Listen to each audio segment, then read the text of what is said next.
Hello, guys, welcome back to Mathematics. Today we are going to start with the stage 7 first question of progression test style questions. This one is about evaluating an algebraic expression. It says write the value of 80 minus 3m when m is equals to 20. So we have the expression 80 minus 3m. M is going to be replaced by its value, which is 20. Remember, when there's no assigned of operation between the number and the letter, that means a multiplication. So this is actually 80 minus 3 times 20. So what we do is just change m by its value. M becomes 20. And then we solve normally.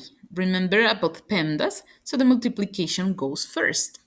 So 80 minus 3 times 20, which is 60. And 80 minus 60 is 20. So 20 is the value that you should put in order to get the mark. Okay, guys, hope it was useful. Don't forget to subscribe, book your own lessons with me if you want, and let me any question you have in the comment box. Bye bye, guys. See you next time.